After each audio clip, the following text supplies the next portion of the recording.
사적인 것이 정치적인 것이다. 페미니스트 정치적 대화 팟캐스트 거침없는 해장상담소 시작하겠습니다. 와! 네, 안녕하세요. 갓김치입니다. 네, 오늘도 방송을 하러 녹음실에 왔고요. 요즘에 미세먼지가 너무 심해서 이제 봄이 오기는 왔는데 정말 다들 고생이 많으시죠. 네, 고생이 많으십니다. 그래서 정말 대국민 담화를 하는 마음으로 이렇게 얘기를 하는 건데 한국에서 하는 게 안 그래도 힘든데 미세먼지까지 이렇게 있어서 너무 고통스러운 것 같고 이제 그런 와중에 어젯밤에 세월호가 인양이 됐어요. 인양이 되고 있는 중이죠, 지금도. 네. 이제 3년 만에. 그래서 이렇게 사실 이렇게까지 시간이 걸릴 일이 아니었다는 게 되게 정말 마음이 너무 참담한 거 있잖아요. 네. 이제 그걸 보는 게 되게 슬프기도 하고 허무하기도 하고 유가족 마음에 대해 생각하게 되기도 하는 이제 그런 상황인 것 같고 어쨌든 이제 인양이 잘 되어서 이제 조금이라도 더 계속 진실이 더 많이 밝혀질 수 있게 되기를 바라는 이제 마음입니다. 네. 네. 네. 지금 계속 옆에서 네네 하고 말하고 계신 분들이 누구신지 아마 궁금하실 것 같은데요. 일단 저희 방송에 새로운 고정 패널이 오늘 오셨어요. 먼저 이제 목소리로 소개를 먼저 인사를. 네, 안녕하세요. 무명입니다. 네. 그리고 오늘의 게스트, 네, 우리의 피톤치드 자타공인이 와 계신데요. 네, 소개를. 네, 안녕하세요. 여러분의 피톤치트 큐티보이입니다. 네, 제가 이런 말을 그런 말을 한다는 이런 말을 자주 하시잖아요. 아닙니다. 제가 한 게 아니에요. 남들이 해줬고요. 네. 오해하지 마세요. 제가 그런 말을 하고 다닌 사람 아닙니다. 아무튼 네. 되게 간만에 또 뵙게 되네요. 네, 작년 8월, 10월인가요? 네, 8월인가요? 그때 한번 오고 네, 반갑습니다. 반갑습니다. 네.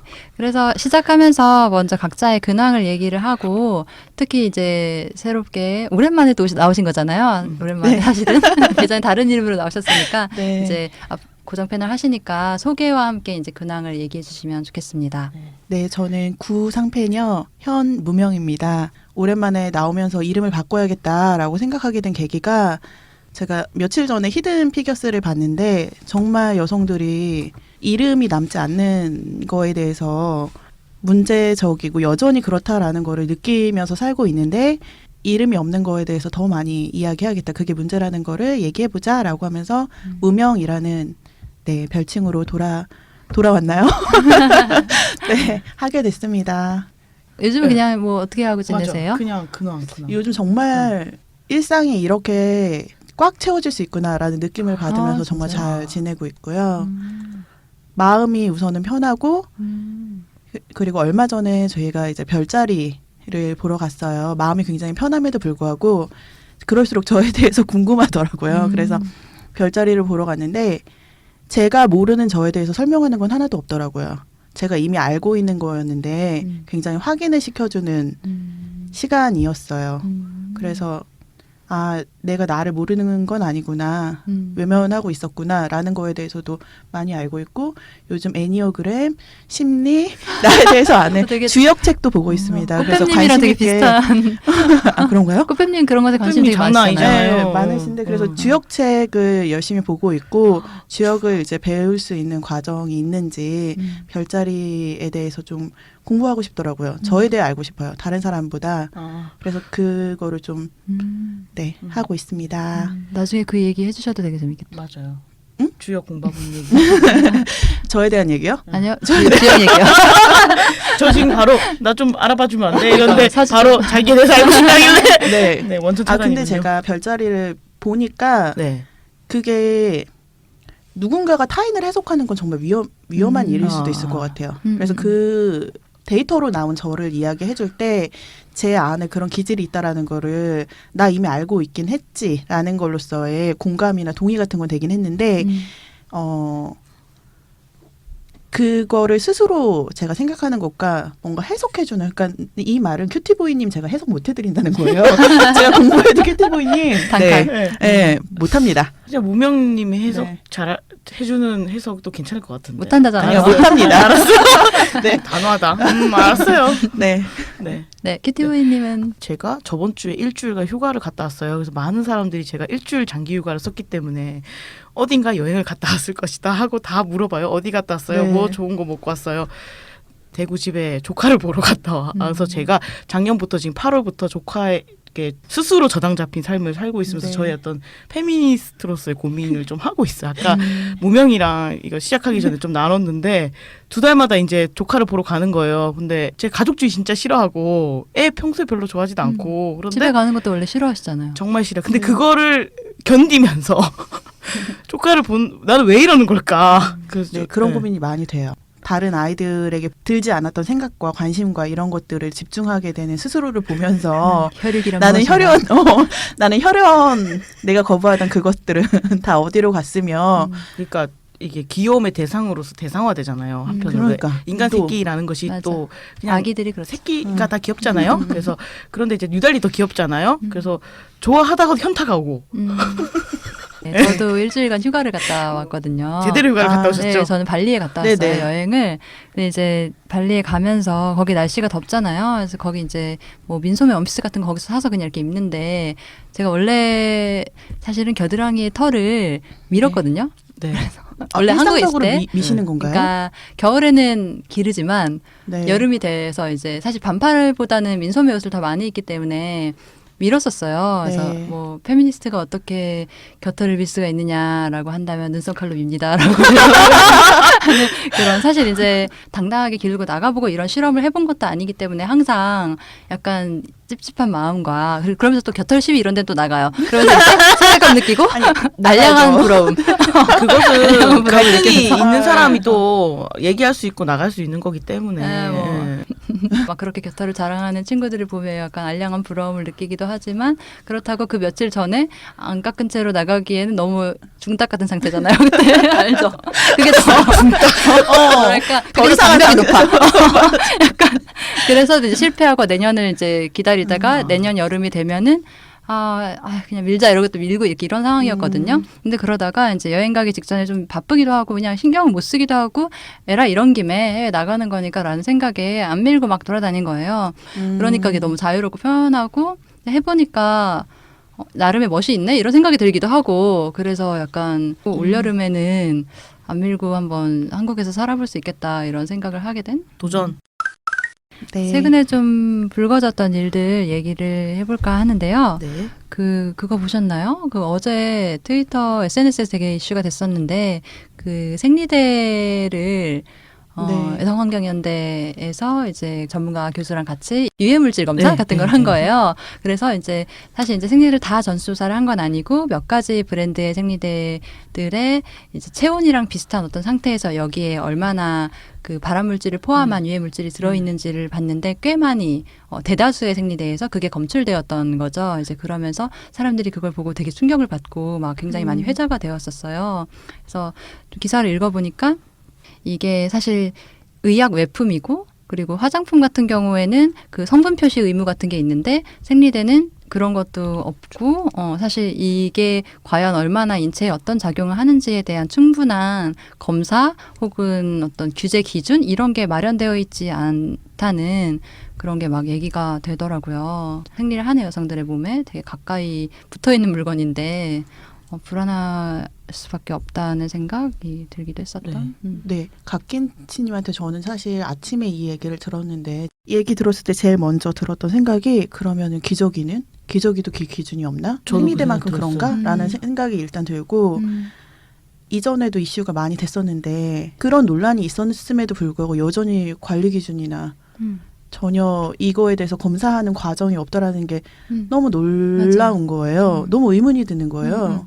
왜 없는 것인가 분노가 왜 안 너무 움직이나? 네, 너무 이어집니다. 의지가 의지 문제. 네. 정말 노력을 안 한다. 이게 물티슈도 또 한번 확 논란이 됐었잖아요. 맞아요. 그러니까 네. 주기적으로 이렇게 뭐랄까 이렇게 불거지고 제일 큰 사건은 그거였잖아요. 그 공기 가습기에 사건이요? 메이트 그 사건이었는데 이런 게 주기적으로 이렇게 불거지는데 왜 계속해서 이렇게 대책이 제대로 안 생기고 그냥 한번 이슈됐다가 그래서 어떤 제품을 그러면 예를 들어 저 제품 궁금하긴 하나 한편으로 어떤 제품을 퇴출시키면 그만인 것인가 왜냐 네. 아무 기준도 없고 네. 관리 감독이 안 되는 문제이기도 하잖아요 한편으로 네. 그래서 이거의 관리 감독 체계를 좀 제대로 좀 그러니까 그런 대책을 좀 제대로 세워야겠다. 그러니까 사실관계를 확인해봐야 되긴 하겠지만 우리가 기저귀는 이러지 않을 것 같은데라는 어떤 그러니까 추정이 되잖아요. 애기 용품인데 정말 설마 의문이 드는 거예요. 왜냐하면 네. 그건 굉장히 중요하기 네. 때문에라고 아마 어떤 판단된 정책의 기조가 있을 것. 만약에 이거 아니면 다시 알아봐야 네. 수정해야 되긴 하겠지만 어쨌든 그럴 거라는 추정이 되는데 근데 그렇다면 생리대는 그다지 그것이 중요하지 않게 여겨진다는 것에 이제 반증이라고 할 수 있는 거고 사실 저는 기술적으로는 저는 약간 기술적인 걸로는 뭐든 가능한 그러니까 뭐든 더 많이 업그레이드 될 수 있는 네, 사회잖아요. 왜냐면 알파고 만들고 난리 났잖아요. 근데 왜 생리대 왜 여태까지 몇 년 제가 아주 어렸을 네. 때랑 지금이랑 왜 달라진 게 없는가. 이 왜 새하얗게 표백하는 거에 대한 문제 제기도 되게 많이 본 것 같은데 그대로 하는 것 같고 뭐 일회용품에 대한 문제 제기도 그렇고 아무튼 여러 가지로 그리고 생리대를 여성들이 선택할 수 있게 많은 다양한 것에 대한 정보를 주거나 뭐 생리컵이든 뭐든 뭐 이런 게 좀 있거나 이런 것도 아니고 근데 그런 거에 대한 정책적인 노력 같은 건 하나도 없고 그냥 여성들이 마트에 가서 그냥 그 앞에 놓인 것들 사이에서 싼 거를 선택하거나 뭐 이럴 수밖에 마케팅이 그냥 믿고 좋은 거라니까 고르고 이럴 수밖에 없다는 게 되게 답답한 것 같아요. 네, 그리고 정말 지극히 개인적인 경험과 주변의 이야기들로 맞아요. 그것이 정보가 돼가지고 선택할 수밖에 없는. 맞아요. 내가 써보니까 그걸 쓰면 아프거나 짓무르거나 그게 심해지면 아 이건 안 좋은가 보다라고 그냥 추측하고 좀 더 덜 그런 걸 선택할 수밖에 없는 것 같아요. 지금은.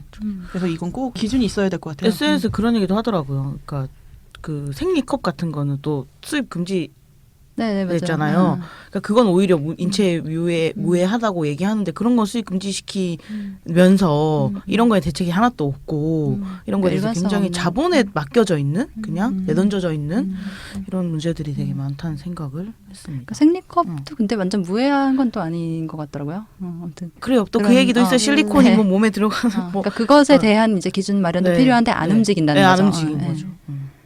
자, 이런 일도 있었고 또 넘어가서 그 얘기도 있더라고요. 그 여성들이 이제 병원에 가서 이제 영구피임 수술이라고 불리우는 이제 수술이 있는데 네. 약간 정관 수술 같은 건가 봐요. 그래서 자기가 앞으로 자기의 인생에서 아이를 뭐 최소한 당분간 아니면 영영 낳고 싶은 생각이 없다면 가서 이제 나는 그 수술을 하겠다, 영구피임 수술을 하겠다라고 얘기를 이제 한 경우에 이제 그 여자가 나이가 어리고 비혼인 경우에 의사가 엄청 뜯어말린다는 이제 그 기사가 났더라고요. 이제 그런 인터뷰들을 읽었는데 이제 뭐 한 번만 더 생각해봐라, 뭐 이런 식으로 아니 어떻게 인생이 어떻게 될지 알 수가 없다라는 식의 이제 훈계를 의사들이 한다는 거죠. 외로우신가? 왜 남의 인생에 그렇게 다른 걸 뜯어 말리세요. 그러니까 그렇죠. 그 생각 딱 들죠. 의사들이 전문가로서 부작용에 대해서는 이야기해줄 수는 있는데 그건 전문가를 벗어난 굉장히 불필요한 대화, 시간 아까운 이야기로 네 진료하지 않았으면 좋겠고 다른 거 하셨으면 좋겠어요. 그분. 네. 이거 연구피임 수술 이거 말렸다는 얘기 보니까 생각나는 게 저 예전에 그 중증 질환을 경험한 여성들 인터뷰를 한 적이 있었는데 이제 그 중에 한 분이 유방암 수술을 해서 이제 한쪽 가슴을 절제하셨었어요. 네. 그러면 보통 이제 재건 수술을 하잖아요. 근데 이분은 예전부터 자기의 가슴이 되게 거추장스러웠던 사람인 거예요. 그래서 그리고 한쪽 가슴만 달려 있으면 몸의 균형이 자꾸 흐트러지고 건강에 안 좋으니까 나머지 한쪽 가슴도 절제하길 원했던 거죠. 그래서 네. 의사한테 나는 그렇게 하고 싶다, 그렇게 해달라고 했는데 의사가 거절한 거예요. 그럴 수 없다고. 어떤 이유죠? 있는 걸 잘라내는 건 안 된다. 없는 걸 만들어내는 건 되는데 저는 그래서 그 얘기를 들었어요. 의사는 그렇게만 얘기했고 그래서 인터뷰를 하신 분은 너무 화가 났다. 너무 열받았다라고만 이제 얘기를 저한테 하시고 그냥 그대로 살고 계신 분이었거든요. 근데 저는 그 얘기를 들으면서 그러니까 의사가 생각하는 어떤 규범 같은 거잖아요. 그거는 네. 그러니까 여자고 가슴이 없는 것보다는 있는 게 좋고 라는 것이고 사실 건강만 생각한다면 그렇게 쓸 때 나빠질 게 전혀 없는데 혹시나 나중에 뭔가 문제가 될까 봐 이런 걸 생각한 것 같기도 하고 그리고 역시 가슴은 있어야지라는 식의 어떤 가치관이 이제 반영되어서 그걸 이렇게 강하게 거절한 것이 아닌가. 그러니까 왜지? 막 정말 이런 생각이 들고 그러니까 본인이 생각하는 거를 의사라는 전문성으로 막아버리는 거잖아요. 여성이 선택하는 것조차 하지 못하게 그냥 무조건 네. 안 된다라고 하고 끝났나 봐요. 그 상황이 종료됐나 봐요. 더 네, 이상 그분은 이야기가 없는 걸 그냥 보니까. 주치의고 하니까 네, 그냥 그렇게 됐던 그러니까요. 것 같고 또 한편으로는 또 근데 막 그러니까 자궁 적출 같은 거 되게 너무 쉽게 이제 정말 편의주의적으로 쉽죠. 결정되는 경우 되게 많고 막 이게 아무튼 이 의료의 어떤 의료 산업. 의료 전문가들의 관행과 이 어떤 산업적인 관행과 네, 이런 게 문제가 맞아요. 많은 것 같습니다. 아니 가슴 진짜 축소술이랑 가슴 확대술 막 그러니까. 하면서 정말 산업 가슴에 인공적인 걸 넣는 거는 또 고지를 그렇게 부작용을 네. 제대로 안 해. 근데 있는 걸 조금 뭐 어떻게 하겠다. 아무튼 참 이 네. 의료라는 것이 네 얘기가 길어졌네요. 갑자기 지금 또 넘어가 볼까요? 네네 넘어갑시다. 저희 그리고 오늘 얘기할 주제는 뚱뚱한 여자로 산다는 것에 대해서 얘기한다고 미리 이제 광고도 했었는데요. 일단 사연 보내주신 분들이 계셔서 먼저 젠더 개박살님께서 보내주신 사연을 한번 읽어볼게요. 안녕하세요. 해장 상담소 너무 잘 듣고 있습니다. 뚱뚱한 여자의 삶에 대한 사연을 받으신다고 해서 반가웠습니다. 저는 제가 뚱뚱한 게 싫었던 길고 예민한 시기를 보냈었고 페미니스트라고 정체화한 지금도 사실은 그로부터 자유롭지 않거든요. 일화 하나를 소개해 보려고 합니다. 약 10년 전 어느 초겨울이었습니다. 저는 중학생이었고 등교를 하던 즈음이었어요. 혼자 가던 제 등 뒤로 2명의 같은 학교 학생들이 따라오기 시작했습니다. 뭐라고 즐겁게 제잘거리면서 오고 있더군요. 그때까지만 해도 별 생각이 없었어요. 그런데 둘이 한창 무슨 얘기를 하던 중 화제를 저로 옮겨오기 시작했습니다. 시작은 달콤하게 평범하게 헐 스타킹 안 신었어 안 춥나? 하는 말이었어요. 그걸 뭐 제가 가던 길 멈추고 대답해줘야 되겠습니까? 그냥 속으로 안 춥다 하고 말았어요. 근데 뒤에 이어졌던 말이 아니었다면 그 정도야 10년씩이나 기억될 일은 아니었을 거예요. 이제 그 뒤에 오던 사람들이 한 말을 이제 써 놓으셨어요. 다리 봐 엄청 두꺼워 크크크크 그치 크크크크 이렇게 써 있습니다. 훨씬 아마 낄낄거리는 말투였겠죠? 호기롭게 사연 쓰고 있었는데 더 쓰기도 싫으네요. 일상이고 평범했던 어느 등굣길 낯선 이들의 대화는 그렇게 제 뇌리에 남아 10년이 지난 오늘까지도 제게 알게 모르게 영향을 끼치고 있습니다. 자기들 머리부터 발끝까지는 얼마나 요목조목 예쁘게 챙겨 먹었는지 뒤돌아서 확인이나 할 걸 그랬을까요? 하하. 여러분 남뒤에서 외모 흉보고 그러는 거 아닙니다. 다 들립니다. 지금까지 그러셨던 분들 계시면 대가리 잡고 돌벽에 3번 짓지으며 반성하십시오. 그럼 이만 이라고 네. 쿨하게 사연을 마무리해 주셨네요. 정말 정확한 처방인 것 같아요. 그러네요. 네. 제가 이제 여러 보내주신 사연들을 보면서 굉장히 공감되고 너무 분노스럽고 해가지고 어젯밤에 되게 두근두근하는 거예요. 갑자기 이거를 읽으면서. 그리고 저도 페미니스트로 살면서 이제 잊고 있었던 경험들이나 이런 것들이 막 강제로 소환이 되는 거예요. 강제 소환을 당하고 그리고 며칠 전에 겪었던 일도 너무 떠오르면서 그 얘기를 하고 싶어요. 이렇게 입에서 정말 똥 같은 말을 뱉는 이런 일을 제가 얼마 전에 겪었어요. 냉면집에서 이제 얼마 전에 제가 혼자 냉면을 먹으러 가서 너무 신나가지고 막 냉면을 먹고 있었어요. 그런데 그 냉면집이 온육수를 셀프바에서 가져다 먹게 되어 있어요. 그래서 이제 육수, 조미료 100%의 육수 맛. 제가 사 먹는 맛으로 좋아하는 그 맛을 열심히 먹고 있는데 그 앞에 대각선에 이제 손님 2분이 앉아 계셨고 이제 남성분과 여성분이 앉아 있는데 저랑 눈이 마주치는 자리에 있었던 분이 남성분이었어요. 그런데 너무 목소리가 크게 얘기를 계속 하시는 거예요. 뭐 대화, 자기 자랑, 줄곧 자기 자랑, 뭐 자기 과거 어땠다 이런 얘기를 하는 중에 갑자기 저를 계속 힐끔거리시더라고요. 그리고 속닥거려요. 너무나 분명하게. 네, 그래요. 그러더니 갑자기 여성분이 뒤를 돌아보시면서 저를 보는 거예요. 저와 눈이 마주친 거죠. 근데 이게 무슨 일일까 싶으면서 불쾌하더라고요. 딱 알겠더라고요. 그런데 그 다음에 그 남성분이 저를 보고 그 여성분을 번갈아 보면서 육수컵 용으로 컵이 따로 있어요. 근데 그걸 가리키면서 이거 국물 살쪄. 먹으면 안 돼. 이 얘기를 하는 거예요. 그래서 제가 너무나 분노스러워서 그때는 이러고 사실 육수 더 안 먹으려고 했거든요. 육수 왜 굳이 한 컵 더 마셔. 원샷. 한 컵 막 더 마셔. 그 앞에서 더.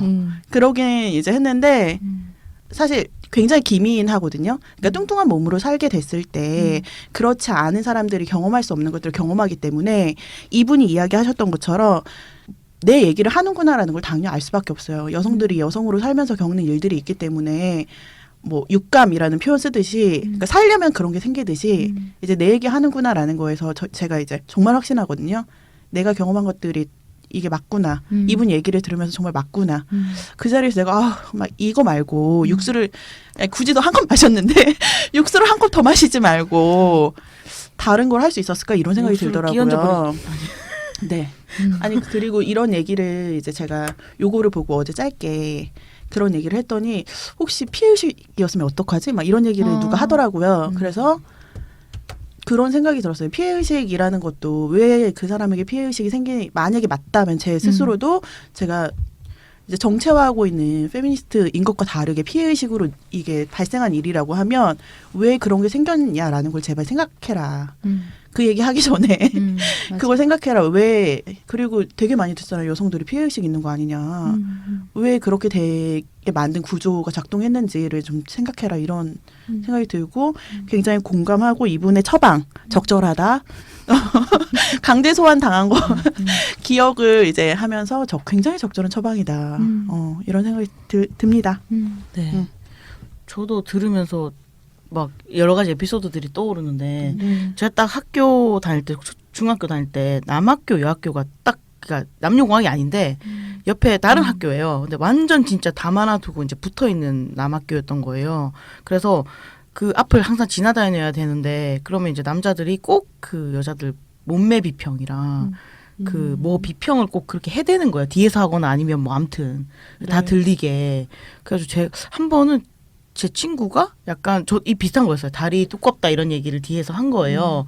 그래서 제가 같이 가고 있었거든요. 그래서 그 남자아이의 얼굴을 기억했다가 제가 그 남학교 옥상에 올라가서 그 등교육 시간에 기다리다가 그러니까 옥상에서 등교길이 다 보이거든요. 거기에 구조가 그런 거였어요. 제가 우유 있잖아요. 급식 우유. 급식 우유를 무기죠, 그 안에 급식 우유를 그대로 두고 입구만 딴 다음에 네모로 만들어 가지고 그 새끼가 등교할 때 제가 던졌어요. 맞췄어요? 네. 잘했다. 너의 하루를 던지면 안 되는 거 그 아닌가요? 새끼 하루를 망친 거죠, 제가. 그러니까 그게 우유를 뒤집어 쓴 거잖아요. 근데 저는 그게 제 친구가 당했던 것보다 덜 치욕스럽다고 생각하거든요. 근데 네, 너 한번 네. 약간 그 하루를 망쳐봐라.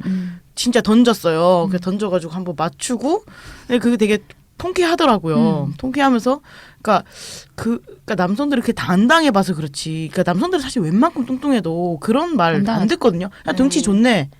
등치 좋네 이러고 그냥 뭐 한참 클 때 살찔 수 있어 얘기하지. 아무도 그렇게 얘기해. 심지어 성인이 돼서 비만이라도 그런 얘기 안 듣잖아요. 풍채가 좋다고 하죠. 그쵸. 돈이 많나 보네. 뭐 아무튼 이렇게 그래서 남자들도 그런 진짜 입장이 한번 되어봐야 된다. 되게 그리고 저도 이렇게 뭐 예를 들어 예전에 저도 지하철 탔는데 앞에 있는 남녀긴 했어요. 근데 남자가 살찐 여자를 되게 극도로 싫어하는 남자였나 봐요. 근데 약간 제가 자고 있는데 들렸어 소리가. 근데 여자친구가 뭐 옆에서 뭘 먹고 있었던 것 같아. 그랬더니 그 남자가 막 웃으면서 그냥 너 그렇게 계속 먹으면 저렇게처럼 된다고. 아니, 지하철에서 음식 먹으면 안 되는 거 아닌가요? 그 지적할 게 잘못. 지적의 그러니까요. 방향이 잘못됐습니다. 공공장소에서 야 네. 그렇게 먹지 마라 이렇게 얘기하든가. 근데 진짜 제가 눈을 감고 있었는데 진짜 씨발. 뜰까 말까. 그게 근데 씨발 새끼. 전혀 근데 그러니까 눈을 감고 있었던 뜨고 있었던 알고 있잖아요. 그냥 맞아요. 그 사람. 그리고 사실 네. 듣거나 말거나였을 거예요. 네, 듣거나 말거나인 네, 거예요. 네. 정말 정말 뚫린 입이라고. 저는 정말 그 순간에 정말 자기가 무례한 말 생각하는 것도 자기가 부끄러워야 되는데 맞아요. 들리는 말을 하나도 부끄러워하지 않는 거. 그러니까 그런 거에 그리고 그 옆에 있는 여성은 어떤 마음이었을까? 그러니까 여성들이 도대체 그런 관계에서 남성이 그런 얘기를 할 때 나는 저 여자처럼 되지 않을 거야. 날씬해야 돼. 이런 생각을 해야 되는 거. 그러니까 여성들이 진짜 복잡한 상황에 놓이는 것 같아요. 그쵸. 그랬을 네, 때. 근데 이걸 불쾌해야 할까? 연대에서 불쾌해야 할까? 뭐, 그러니까 아무튼 그런 것 같아요. 저는. 그래서 그런 말을 그냥 막 하는 사람들은 이 말이 저 그러니까 저 사람에게 수치심을 준다. 그래서 저 사람을 약하게 만들고 나한테 뭔가를 반격하지 않게 한다는 네. 걸 너무 알고 있는 것 같아요. 그러니까 머리로 네. 한다기보다는 그냥 맞아요. 그냥 느끼는 거죠. 맞아요. 그렇기 때문에 그렇게 할 수 있는 것 네. 같거든요. 그리고 실제로 많은 여성들이 그런 말을 듣고 위축되고 뭔가 네. 그렇지 내가 내 몸이 이래서라고 먼저 생각해버리게 되는 거니까 저는 이거 보면서 그 생각이 난 게 저 초등학교 5학년 때인가 그때 어떤 아이가 전학을 온 거예요. 우리 반에. 근데 반에서 엄청 잘 까불고 되게 인기 많은 남자애가 하나 있었는데 이제 선생님이 이렇게 걔를 소개하고 있는데 그 아이의 뒤로 이렇게 몰래 싹 가가지고 걔의 다리가 그 새로 온 여자 전학생의 다리가 나의 허리만하다 이렇게 대보는 그 신용을 한 거예요. 아, 선생님이요? 아니 그 남자애가 아, 그 여자의 뒤에 가서 장난치듯이. 이제 이렇게 장난치고 아, 들어간 거예요. 네. 몰래 선생님 모르고. 아, 네.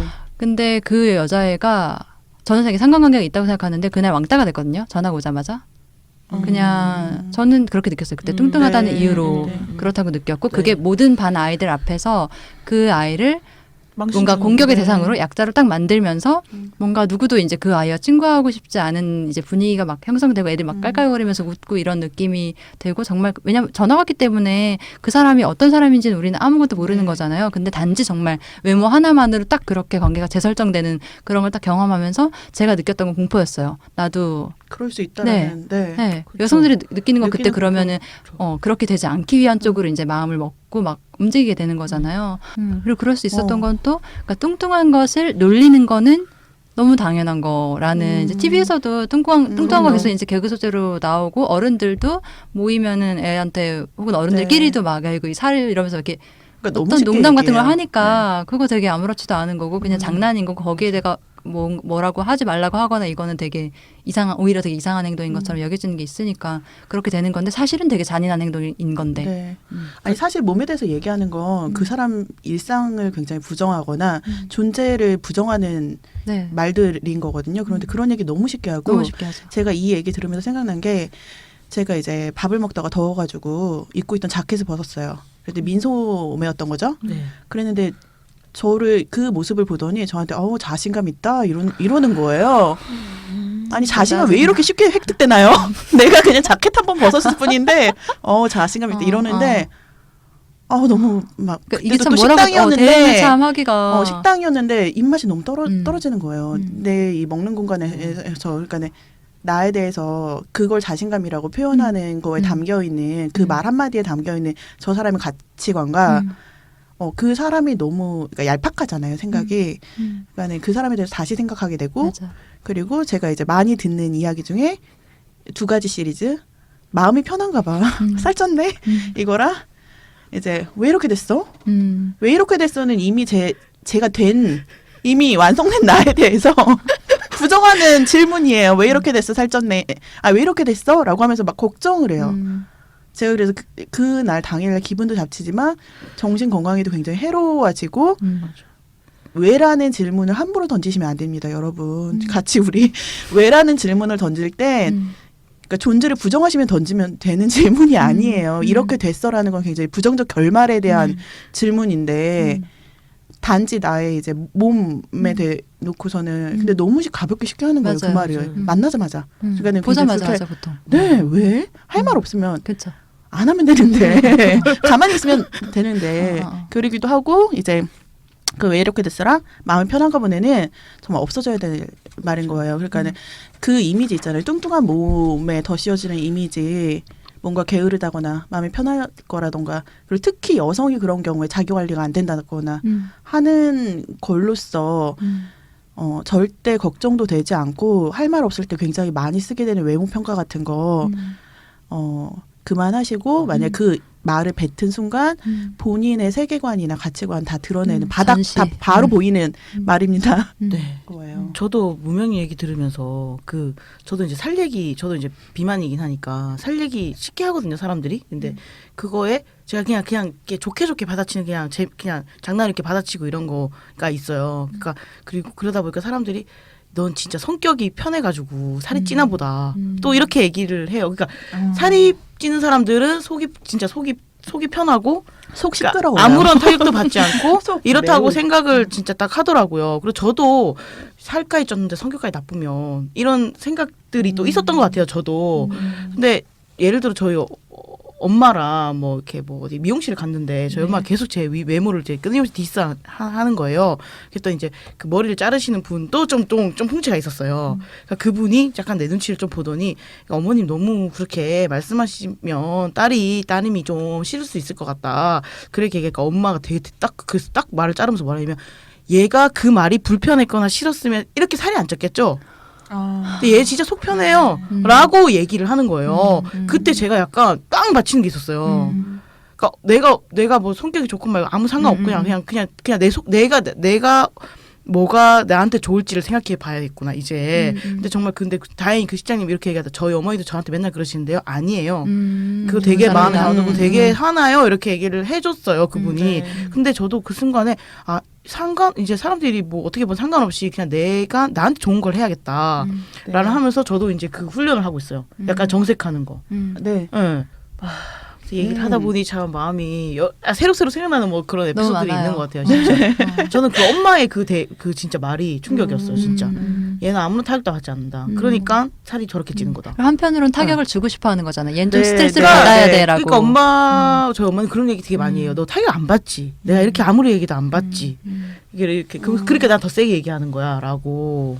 네. 그래가지고 여러분 타격 받고요. 그 말하지 않아도 항상 타격 받고 살아야 돼요. 이 한국에서 이 뚱뚱하다는 것은 진짜. 네. 네. 그리고 네.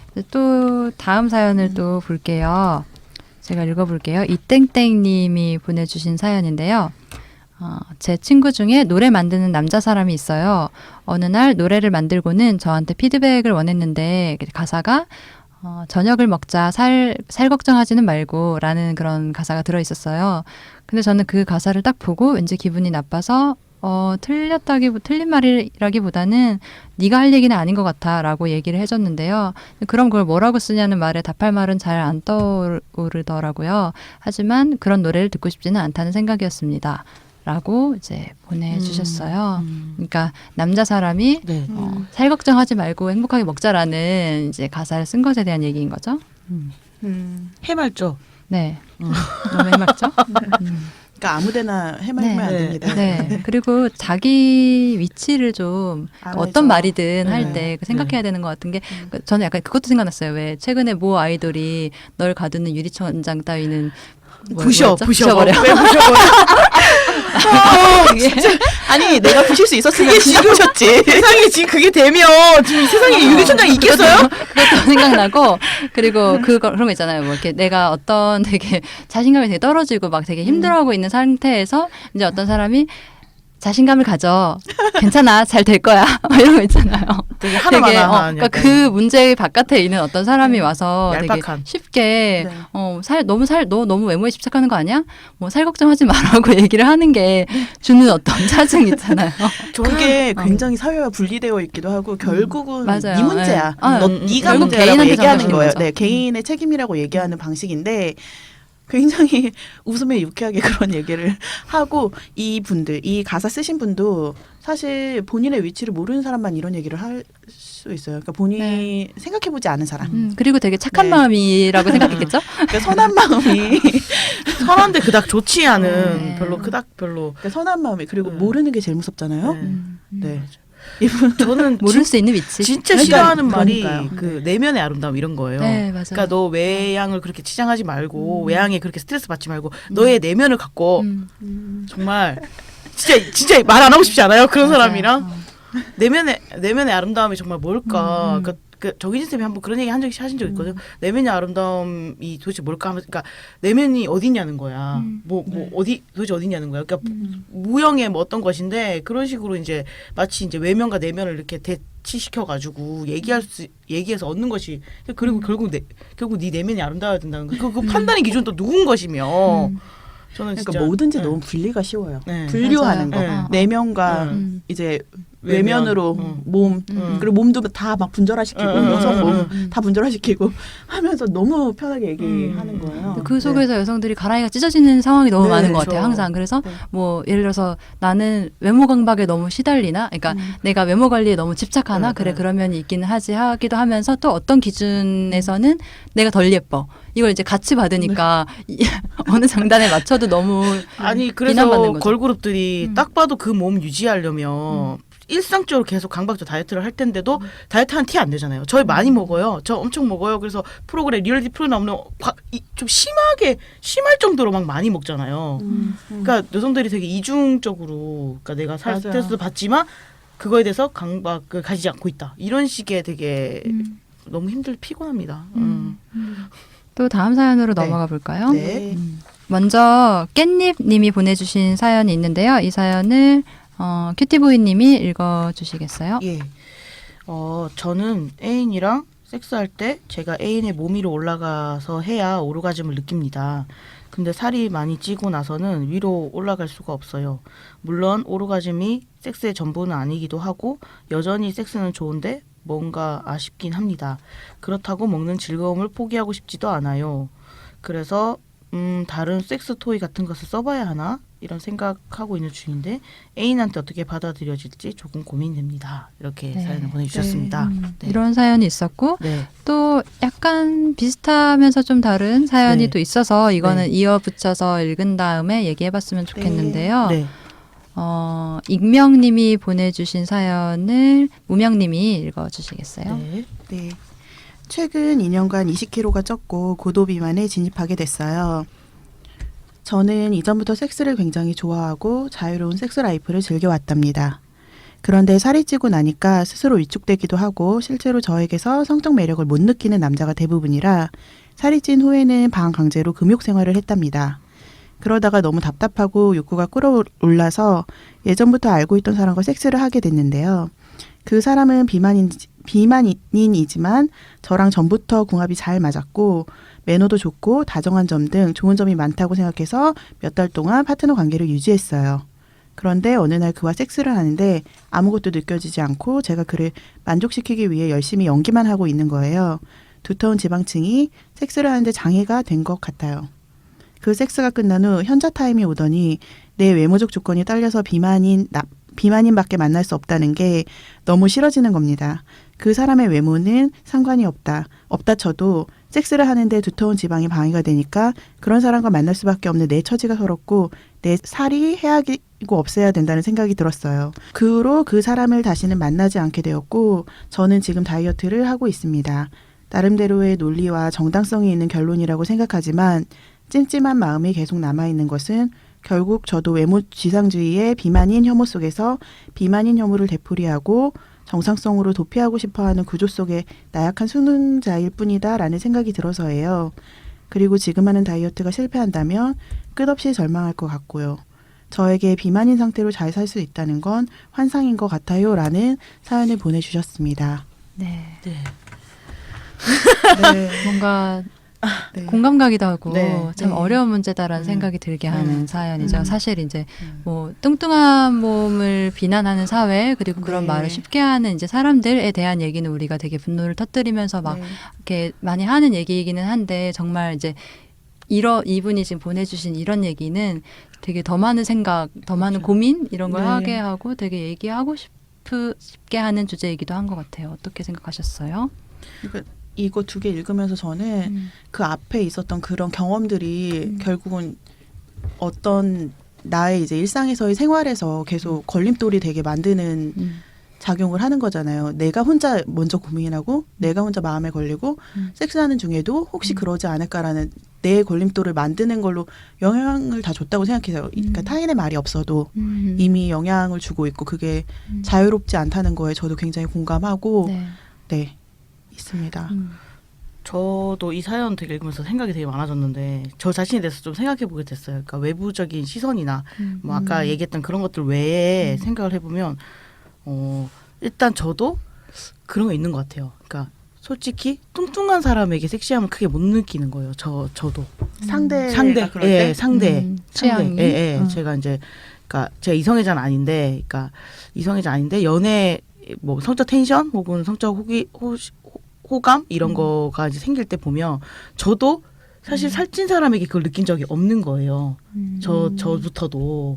그랬을 때 저 이거에 대해서 생각해 봤을 때 그러니까 되게 섹시함이라는 게 되게 사회적인 거기도 하잖아요. 어떤 네. 게 섹시하고 어떤 게 섹시하지 않다라는 것도 되게 어릴 때부터 너무나 쌓여왔고 그래서 저도 거기 자유롭지 못하고 예를 들어 뚱뚱한 사람이 섹시할 수 있다라는 게 사실 진짜 상상이 잘 안 가는 그래서 최근에 그 외국 사람들이 이렇게 그 뚱뚱한 여성의 나체 사진 같은 거를 이렇게 찍어서 그러니까 여성 페미니즘적인 이제 그런 걸 하는 걸 봤는데도 이런 게 되게 많이 필요하다라는 생각을 하면서도 저도 아직 거기 자유롭지 못하고 그리고 저도 사실 이 섹스 얘기가 계속 나와서 사실 살이 찌면 성감이 좀 민감도가 떨어지는 거는 저도 겪어봤긴 한 것 같아요. 저도 겪어봤고 그거는 근데 내가 네. 느끼는 민감도가 저하되는 그쵸, 내가 부분이라는 말씀이신 거죠? 네. 지금 그렇고 그래서 근데 저도 이 사연을 보면서 사실 앞에 사연들을 막 신나게 얘기하다가도 이 사연 좀 그 전에 읽어봤을 때 저 네. 자신에 대해서 이제 생각하게 되는 맞아요. 거예요.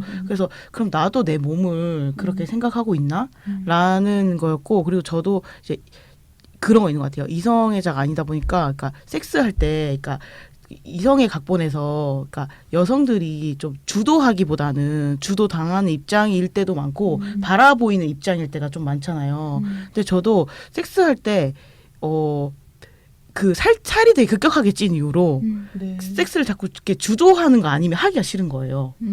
내가 주도하는 거 얘기는 그러니까 성적인 대상으로의 나를 이제 그쵸. 생각하는 게 만족스럽지 않게 예, 되는. 그렇죠. 네. 이 사람이 나를 이렇게 보이는 포지션이 되면 내가 너무 그게 스트레스인 거예요.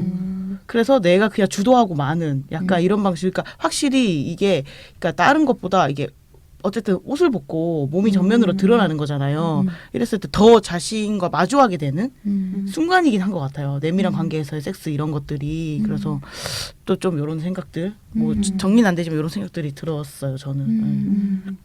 그러니까 이분도 그렇게 쓰셨잖아요. 그러니까 정상으로 도피하고 싶어하는 구조 네. 속의 나약한 수능자라고 쓰셨는데 사실 네. 정말 그냥 그러니까 우리가 구조 속에 있는 건 맞고 그리고 그 구조 네. 속에서 억압받기만 하는 게 아니라 우리의 욕망이 구성되기 때문에 네. 근데 이미 구성된 욕망을 내 마음대로 막 이렇게 주물러가지고 이걸 욕망하는 게 아니라 다른 걸 네. 욕망하겠어라고 할 수가 없잖아요. 없어요, 그게. 아무리 노력을 해도 그건 완전 둘러싸여져 있는 거고 되게 네. 바꿀 수 없는 부분이 있으니까 그러니까 그런 고민을 하게 되는 것 같고 그래서 이제 페미니스트의 다이어트 이런 사실 이런 주제인 것 같거든요. 저는 네. 페미니스트들도 다이어트를 하기도 하잖아요. 네, 그러니까 네. 완전 뭐 그러니까 있는 그대로의 나의 몸을 사랑하고 만족하고 막 이런 사실 경지는 그런 게 어마어마한 가능하지 경지예요, 않다고 그거. 생각하거든요. 그리고 저는 그런 걸 원하지도 않아요. 그러니까 왜냐하면 다 이제 나름대로의 자기가 바라는 자신의 모습 같은 게 있을 수는 있는 건데 문제는 이제 사회적으로 어떤 한 유형에만 이제 그런 기준 같은 게 맞춰져 있는 게 문제인 건데 근데 문제는 내 욕망도 거기에 네. 이제 네. 같이 있다는 네. 거 그런 어려움이 있는 것 같고 네. 그리고 저도 이거 이제 두 번째 사연 읽으면서 이분이 스스로 욕망하면서도 고민하시는 거잖아요. 상대가 그럴 때 나도 그렇고 상대가 그럴 때 이게 내가 원하는 무언가 상대에 대한 이미지나 그런 게 아니라거나 내 성적 욕망이 좀 줄어든다거나 하는 거에 대해서 이래도 되는 것인가에 대한 고민을 하시는 거잖아요. 이렇게 고민을 하는 사람과 그렇지 아는 사람이 굉장히 다른 차이가 거고 있죠. 네, 네. 너무 안타까운 거예요. 그러니까 누구나 고민하잖아요. 저도 네. 고민하고 내가 욕망하는데 그 욕망이 사실은 이게 사실 내가 알고 있는 것과 내가 지금 정치적으로 올바르지 않고 내가 욕망하는 게 정말 내가 욕망하나 이런 고민을 들게 하는 구조 속에 있는 게 사회가, 네, 짜증나죠? 구조 속에 있는 게 심지어 그것까지 네. 내가 의심하고 계속 질문 던져야 되는 상황 속에 있는 게 진짜 안타깝고 네. 이분을 어쨌든 이 두 분을 막 응원하고 싶어요. 네. 그러니까 저는 네. 그게 안타깝지만 어쨌든 중요하고 필요한 네, 고민이다. 네. 왜냐하면 네. 그 고민을 놨을 때 네. 그건 정말 되게 자기를 잃어버리는 쪽으로 갈 수밖에 네. 없는 거고 네. 결국은 되게 네. 폭력적인 방식으로 네. 나에 대해서든 남에 네. 대해서든 그렇게 갈 수밖에 네. 없으니까 그런 고민은 되게 필요한 것 같고 저는 이걸 읽으면서 이거는 그러니까 이분도 이렇게 쓰셨는데 비만인 상태로 잘 살 수 있다는 거는 환상인 것 같다라고 이렇게 쓰신 거에 되게 머물러 있었거든요. 네, 머물러 네. 있으면서 그것이 아니다라고 말하고 싶은 이제 나의 마음을 느끼고 하지만 비만인 상태로 행복하게 잘 사는 것이 정말 너무 어려운 거다라는 거 그게 정말 현실인 것에 대해서도 맞다고 느끼긴 했어요. 그런데 한편으로는 저는 그런 얘기를 하고 싶게 됐어요. 그러니까 정말 나는 비만인 상태로 살아가는 사람들에 대해서 얼마나 알고 있는가? 그러니까 내가 만나고 있는 사람들의 이야기를 그러니까 충분히 과연 들었고 그런 사람들을 얼마나 알고 있고 행복하게 사는 사람들 얼마나 있는지에 대한 걸 우리는 충분히 모르고 있을 수 있다고 생각하거든요. 이분이 물론 본인이 이제 그렇다고 하시기는 하지만 그러니까 뭐 사실 이제 비만도 그렇고 장애가 있는 채로 되게 그냥 정말 자기의 몸이 멋지다고 생각하면서 살아가는 여자들이 되게 많은데 우리는 그런 사람들의 이야기를 들을 기회가 너무 없고 볼 기회도 너무 없고 그러니까 내가 인생에서 참고로 삼는 여자들이 과연 누구인가 약간 이렇게 생각한다면 조금 더 이제 만날 수 있는 접점 같은 거를 늘려가는 게 최선이고 저는 이분이 나약한 구조의 수능자라고 쓰는데 저 정말 나약해서 혼자 절대 못하거든요. 이런 거 정말 저는 완전 녹아들 거예요. 네, 정말 철저하게. 근데 저는 혼자서는 정말 단 하루도 뭐 그냥 늘 그런 생각 할 것 같거든요. 예뻐지고 싶다는 생각을. 네. 나만이 아니라 주변에 그런 사람들을 일상에서 그러니까 내 일상에 늘 전면적으로 그렇게 관계를 구성하지 못하더라도 일상의 일부분은 항상 약간 자유롭고 용감한 여자들을 이렇게 항상 네. 놓는 그게 정말 그게 없으면 저는 거의 불가능에 가깝다는 이분의 말이 맞다고 생각하거든요. 네. 그 저는 덧붙이고 싶은 게 이런 딜레마적인 고민들이 있잖아요. 나는 페미니스트인데 네. 뚱뚱한 내 몸이 싫은 게 맞는가? 혹은 안 그래야 되는데 싫고 이런 게 당연하고요. 맞아요. 그게 그래서 저는 나를 사랑해야 되는지 잘 모르겠어요. 저도 그렇잖아요. 그러니까 저도 여성들이 좀 더 네. 자신감이 있고 그러니까 자기를 사랑해야 된다라고 사회적으로 얘기 더 돼야 되는 것과 그러니까 너무 그렇게 하니까 한편으로 너무 자기를 사랑하고 막 이게 한편으로 되게 좀 저는 약간 저도 강요당하고 좀 있어요. 불편하거든요. 당신은 내가 그렇게까지 막 내가 사랑에 미쳐야 되는 존재는 아니잖아요. 그러니까 사람이라는 게 내가 괜찮은 사람이 그러니까 나를 긍정하고 어느 정도에서 나를 인정하고 받아들이면 그러니까 너무 과도한 혐오를 하지 않고 사는 것과 내가 막 좋아서 막 이런 건 좀 다른 얘기라고 저는 생각하고 저는 특히 이게 저에게 비만인 상태로 잘 살 수 있는 건 한사인 것 같아요. 이거는 뭐 어떤 면에서 다른 것도 대입이 가능해요. 가난한 맞아요. 상태로 잘 살, 그러니까 맞아요. 이 사회가 그렇죠. 비만인 상태로, 가난한 상태로, 장애인인 상태로, 혹은 뭐 여자인 상태로 잘 살 수 있다라는 게 환상인 사회이기도 맞아요. 그래서 이 고민이 당연하고 저는 뭐 모든 질문 다 할 수 있을 것 같아요. 그러니까 페미니스트 얼마 전에 그 정희진 쌤이 자기는 페미니즘이 이제 발전주의나 그런 그런 걸 되게 경계하는 그 이념과도 맞닿아 있다고 생각한다. 그러니까 본인이 생각하는 페미니즘 반자분인데 그런 의미에서 얼리 어댑터가 페미니스트가 될 수 있는가라는 질문, 이런 질문을 한번 많이 던져봐야 된다 우리가. 근데 저는 그게 내가 얼리 어댑터구나. 난 페미니즘이 아니야.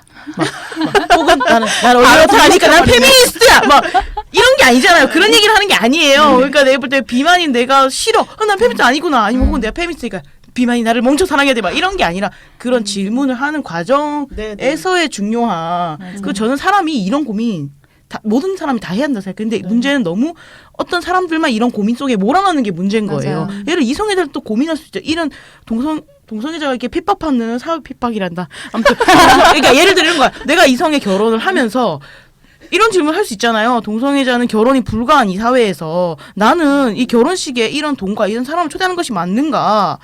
사람은 살면서 그런 모순적인 자기 위치성과 이렇게 질문들을 하며 살아야 되는데 너무 문제는 어떤 사람들만 이런 질문 속에 몰아넣어져 있는 거예요.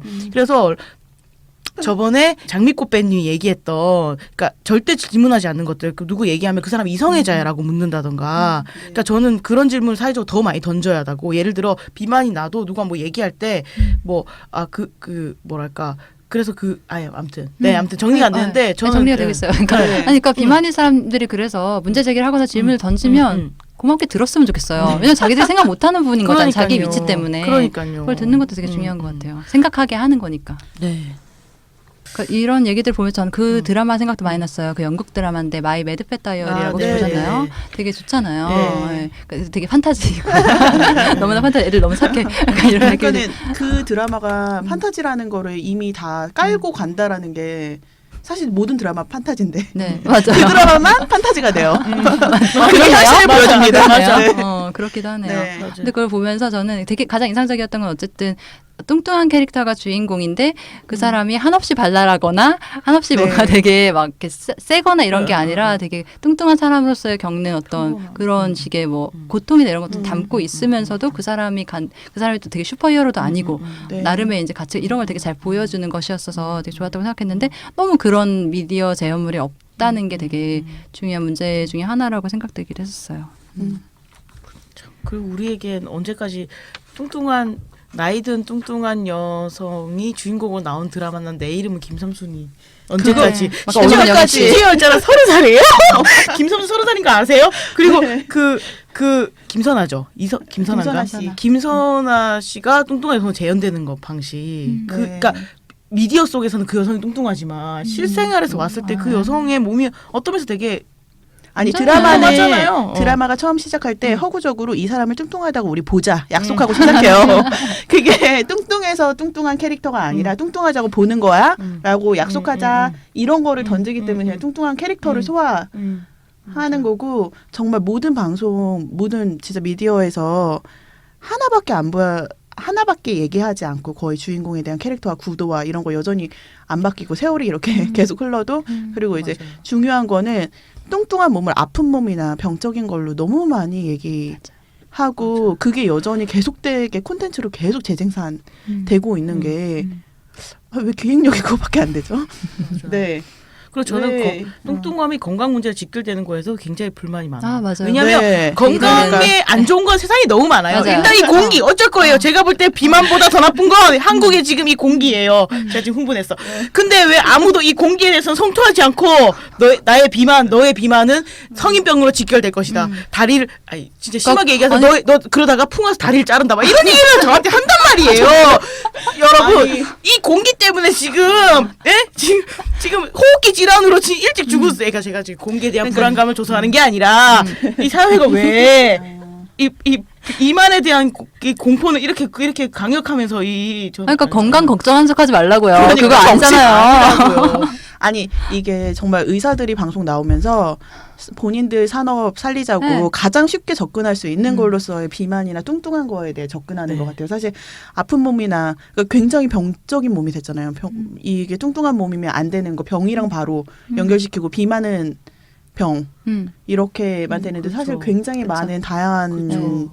게 있는데 네. 가장 팔기 쉬운 거를 나와가지고 하는 것 가장 같아요. 눈에 보이고 네. 예를 들어 스트레스 이런 거는 그 사람 안 보이긴 하잖아요. 모형이. 근데 살찌고 이런 거는 보이잖아요. 네. 그러니까 네. 너무 보여지는 걸로 거니까. 표적되기 너무나 손쉬운 거죠. 너무 고민이었어요. 그리고 제발 미디어에서 책임감 있게 좀 하고 잘 팔린다고 생각하고 하겠지만 사실은 본인들이 그렇게 하니까 네. 네, 맞아요. 보게 되고 그렇게 네. 소비하게 네. 되는 거거든요. 제발.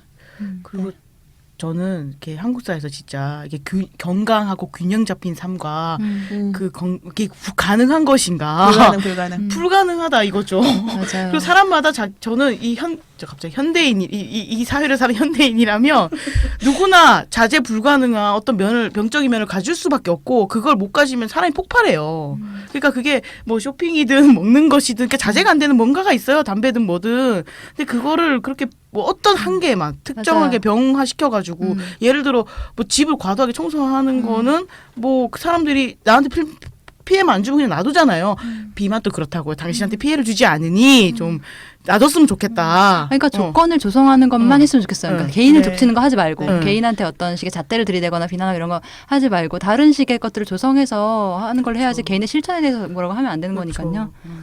네, 네, 지금 네. 굉장히 저희 시간이 많이 흥분해가지고요. 지나서 네, 알겠습니다. 급 마무리를 네. 해야 될 것 같습니다. 그래서 이제 이번 방송 녹음에 대한 소감을 살짝 생략하고 다음 방송 쉬었다가 우리 다시 만날 거니까 네네네. 네, 여기서 박수 치면서 마무리를 했으면 좋겠고요. 네, 다음 방송에 바로 이어서 또